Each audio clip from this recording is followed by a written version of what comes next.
Et bonjour, c'est le micro du football. Alors, comme vous pouvez le constater, c'est un nouveau format aujourd'hui qui se présente face à vous. Donc, hier soir, il y a eu le match PSG contre Leipzig en demi-finale de la Ligue des Champions. Cela faisait 25 ans que le club ne s'était pas qualifié pour la demi-finale de la Ligue des Champions. Donc, je me devais de revenir dessus aujourd'hui, c'est-à-dire quelques heures avant le match de Lyon contre le Bayern de Munich. Le gagnant sera opposé forcément au Paris Saint-Germain dimanche prochain. Donc maintenant, j'aimerais revenir sur le match du coup.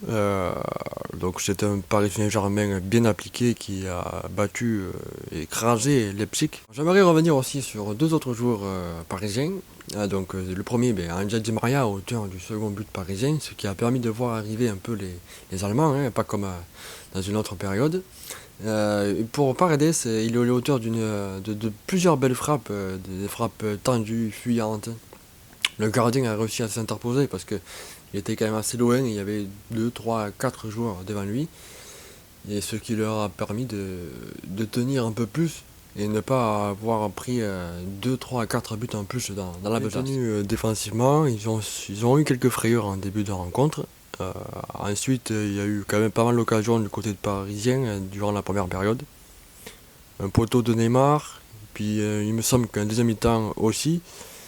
Ils ont vite plié la rencontre parce que au début du match, on s'était serré, ça a couru dans tous les sens, des deux côtés. Puis ensuite, Marquinhos est arrivé sur corner pour déposer une belle tête et tromper une première fois le portier adverse. Ensuite, il y a deux joueurs que je n'ai pas beaucoup évoqués, c'est Neymar et Kylian Mbappé.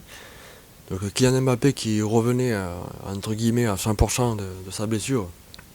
Et Neymar qui a fait pas mal de passes, pas mal de dribbles aussi encore hier soir. Mais ils n'ont pas marqué. D'ailleurs Neymar a fait quand même deux poteaux. Est-ce que vous pensez que ça pourrait manquer de confiance face au Bayern de Munich ou face à l'Olympique Lyonnais en cas de qualification française ce soir? Dites-moi en commentaire si vous pensez qu'ils vont réussir à sortir la tête de l'eau. Alors c'était le match qui était le plus facile, enfin qui peut rester le plus facile pour le Paris Saint-Germain. Parce que d'une part contre Dortmund en huitième, ils ont eu besoin de deux matchs pour se qualifier. Avec le premier match avec le doublé du jeune Haaland. Ensuite, en quart de finale, ils ont beaucoup galéré contre l'Atlanta et ça nous a offert un beau spectacle et de belles émotions en fin de match.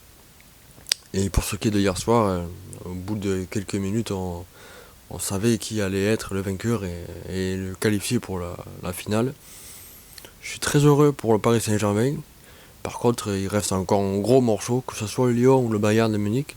C'est un gros morceau, on l'a vu en finale de la Coupe de la Ligue. Ensuite, côté Bayern de Munich, c'est vraiment encore une autre grande colline, mais Lyon pourrait les embêter ce soir.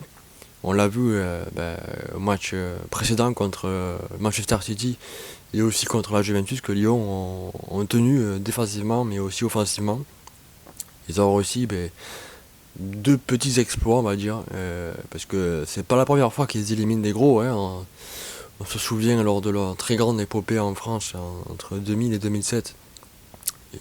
Plusieurs fois, ils dominaient le Real de Madrid, que ce soit en match de poule ou aussi en double confrontation.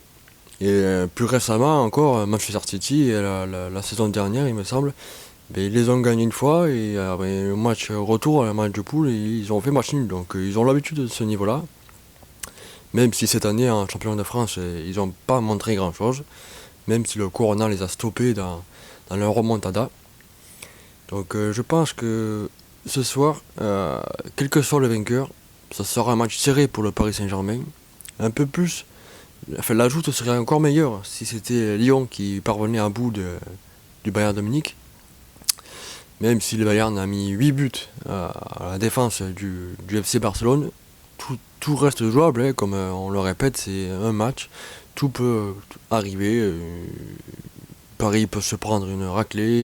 Donc c'est la première fois que je fais ce genre de vidéo, face caméra, c'est pas une vidéo avec un joueur en face de moi. Donc j'espère que ça vous a quand même plu.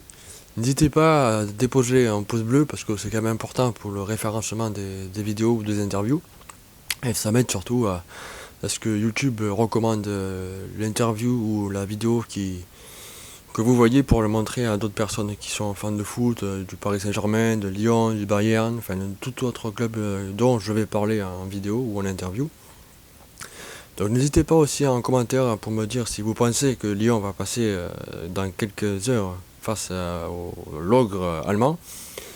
Et si vous aimeriez surtout avoir aussi un beau duel franco-français, Paris Saint-Germain contre Lyon le dimanche prochain, qui arrive dans quelques jours, pour avoir une nouvelle étoile en France. A bientôt!